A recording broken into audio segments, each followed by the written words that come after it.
प्रियंशच्छात्राः अद्य परिभाषेन्दुशेखरस्य अग्रिमः पाठः इदानीं पाठ्यते। अद्य परिभाषेन्दुशेखरस्य द्वितीया परिभाषा अस्ति यथोद्देश्यं संज्ञापरिभाषम्। इतः पूर्वं भवन्तः श्रुतवन्तः यत् सूत्राणि षड्विधानि भवन्ति, संज्ञा च परिभाषा च विधिर्नियम एव च अतिदेशोऽधिकारश्च षड्विधं सूत्रलक्षणम्। तत्र संज्ञा परिभाषा विषये पक्षद्वयम् अस्ति।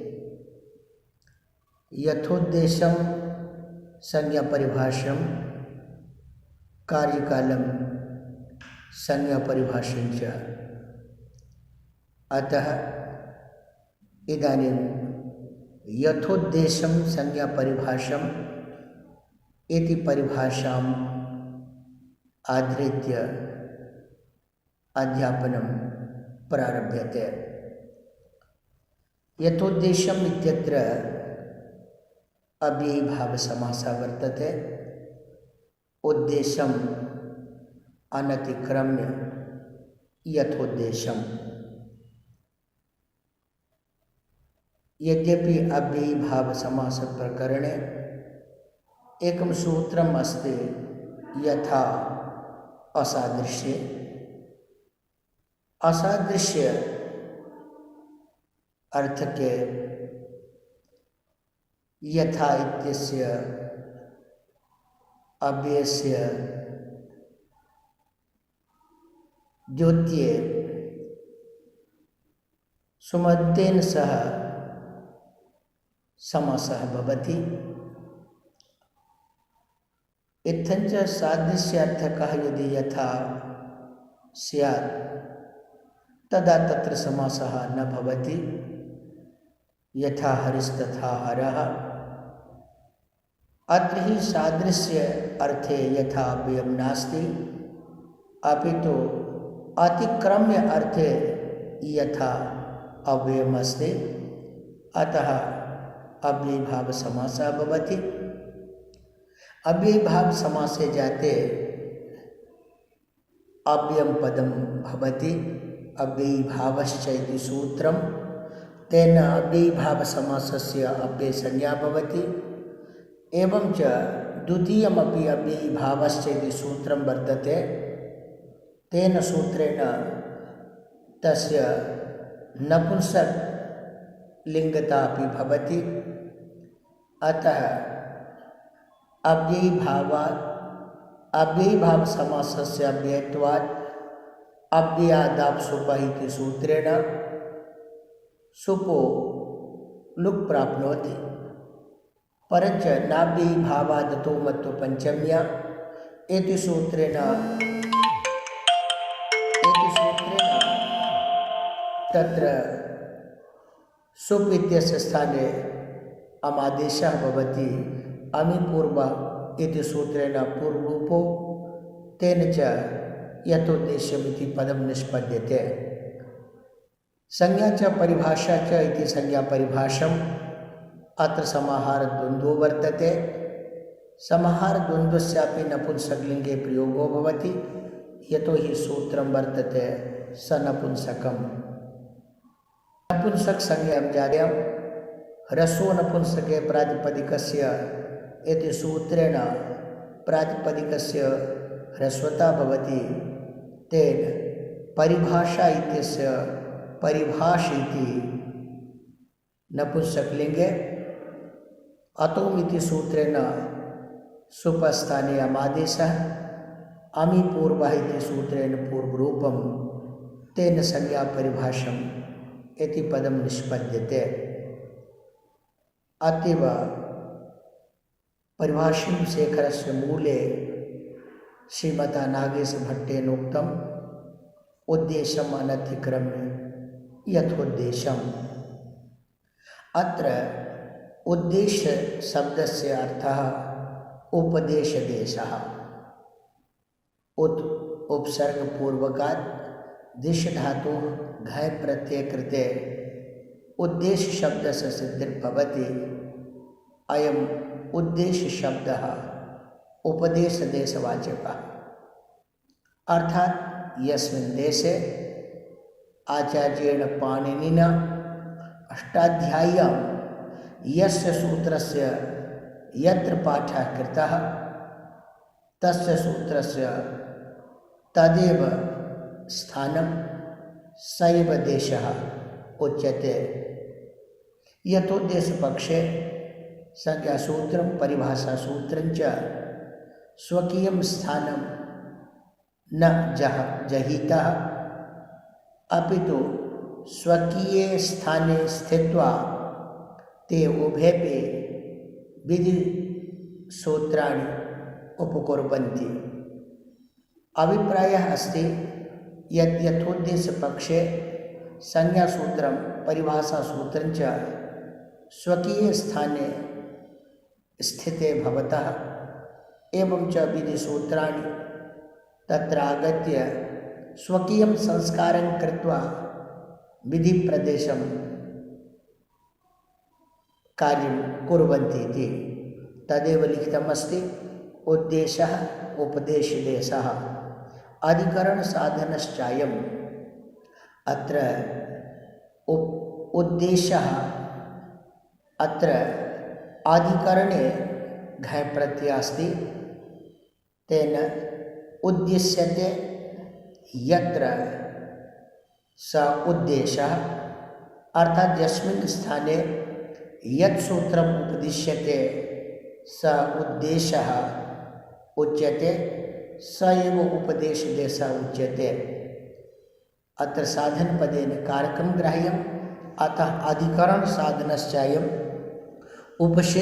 उद्देश्यशब्दस्य उपदेशशब्दस्य वा सिद्धि अधिकरणे अर्थे घय प्रत्ययेन भवति। यत्र देशे उपदिश्यते तद्देशे एव वाक्यार्थबोधेन गृहीतशक्त्या गृहीतपरिभाषार्थेन च सर्वत्र शास्त्रे व्यवहारः।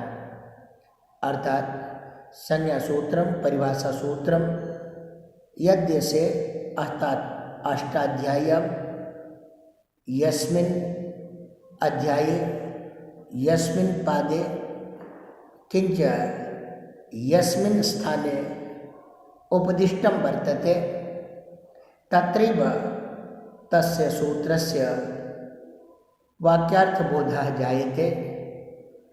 तस्य सूत्रस्य कुत्र शक्तिः वर्तते, कस्मिन् अर्थे शक्तिः वर्तते इति शक्तेः ज्ञानमपि तत्रैव भवति।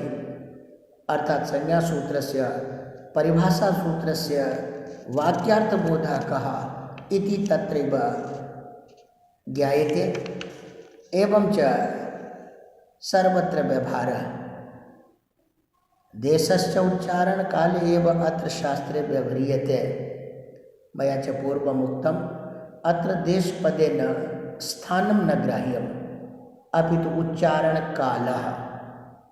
तो यस्मिन् काले आचार्येण पाणिनिना यत् सूत्रम् उच्चारितं स उच्चारणकालः एव अत्र उपदेशदेशशब्देन ग्राह्यः।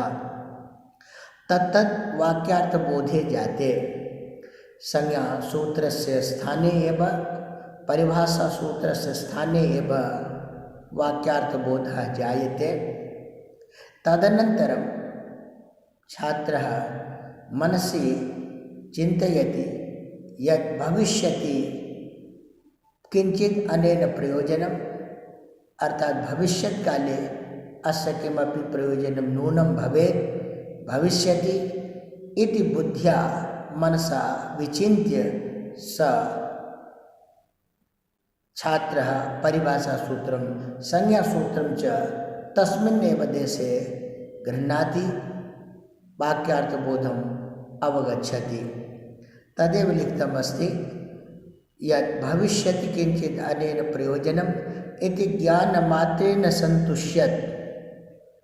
ज्ञानमात्रेण सन्तुष्यत् एतावत् ज्ञानेन स सन्तुष्टो भवति यत् अस्य कदाचित् प्रयोजनं भविष्यति इति प्रतिपत्रपेक्षो अयं पक्षः ईदुसूत्रे कैयटः। एतत् सर्वम् ईदुद्वैतवचनम् इति सूत्रे ईदुद्वैतवचनम् इति सूत्रे कैयटः उक्तवान्।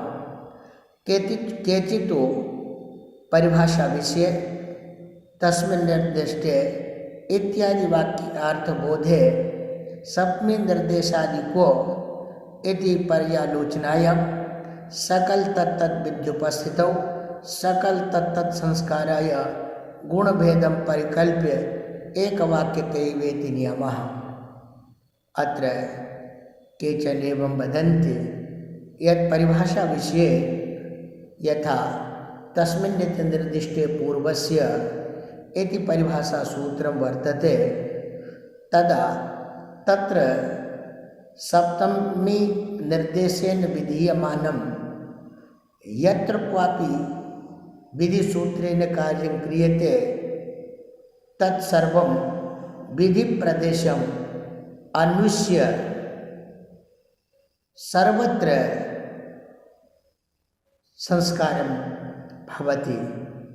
अर्थात संज्ञा स्वस्मिन् स्थाने सन् तन्निमित्ते कानि सर्वाण्यपि विधिसूत्राणि सकृदेव संस्करोति। यथा तस्मिन्निति निर्दिष्टे पूर्व इति सूत्रेण सप्तमी निर्देशेन विधीयमानं कार्यं वर्णान्तरेणाव्यवहितस्य पूर्वस्य भवति। अतः तदानीमेव परिभाषा देशे एव विचार्यते यत् विधिसूत्राणि कानि सन्ति यत्र सप्तमी निर्दिष्ट पदम् उद्दिश्य निमित्तीकृत्य कार्याणि विधीयन्ते इति। यथा इको यणचीति सूत्रं तस्मान्नुडचीति सूत्रम् अनचिच इति सूत्रं ngamo ह्रस्वादचि गमोणनित्यम् एतावन्ति यावन्ति सप्तमी निर्दिष्टानि विधिसूत्राणि वर्तन्ते तेषां सर्वेषामपि सूत्राणाम् एकदा एव एकत्र स्थितेन परिभाषासूत्रेणैव संस्कारः भवति। अतः सकल तत्तद्विद्युपस्थितौ तत्रैव लिखितमस्ति यत् परिभाषा विषये तस्मिन् इत्यादि वाक्यार्थबोधे सप्तमी निर्देशादिको सप्तमी निर्दिष्टं विधिसूत्रं को वर्तते इति पर्यालोचनायाम् एतत् सम्यक्तया परितः अवलोकनेन सकल तत्तद्विद्युपस्थितौ सर्वाण्यपि तन्निमित्तकानि विधिसूत्राणि उपस्थितानि भवन्ति। सकल तत्तत् संस्काराय सर्वेष्वपि संस्काराय गुणभेदं परिकल्प्य अर्थात यत्र अचि अस्ति तत्र अजव्यवहितपूर्वत्व विशिष्टस्य यत्र च अकि अस्ति तत्र अगव्यवहितपूर्वत्व विशिष्टस्य यत्र झलि वर्तते तत्र झलव्यवहितपूर्वत्व विशिष्टस्य एतादृशं गुणभेदं परिकल्प्य एकवाक्यतैव नियमः। अर्थात परिभाषासूत्र विधिसूत्रयोः एकवाक्यतया एव वाक्यार्थबोधः जायते। कार्यकालपक्षे तु त्रिपाद्याम् अपि उपस्थितिरिति विशेषः। परन्तु यदि कार्यकालपक्षः आश्रियते तदा विधिप्रदेशे संज्ञासूत्रस्य परिभाषासूत्रस्य गमनम् आवश्यकं भवति। शास्त्रं त्रिपादिस्थं वर्तते तदा सपादिस्था अपि परिभाषा विधिसूत्रस्य उपकारार्थं त्रिपाद्याम् उपतिष्ठते इति विशेषः। एतदेव अभिप्रेत्य अधिकारोणां त्रिप्रकारः कश्चिद् एकदेशस्थः सर्वं शास्त्रम् अविज्वलयति। एतद् अभिप्रेत्य अधिकारोणां त्रिप्रकारः महाभाष्ये उक्तं यद् अधिकारः त्रिविधः भवति तेषु एकः अधिकारः एकदेशस्थः एकस्मिन् स्थाने स्थितः सन् सर्वं शास्त्रम् अविज्वलयति, सर्वं शास्त्रं प्रकाशयति। अर्थात परिभाषा सूत्रम् एकत्र स्वस्मिन् स्थाने तिष्ठत् तन्निमित्तकानि सर्वाण्यपि विधिसूत्राणि उपकरोति इति। यथा दृष्टान्तः अस्ति प्रदीपः सुप्रज्वलितः सर्वं विश्वमाभिज्वलयति।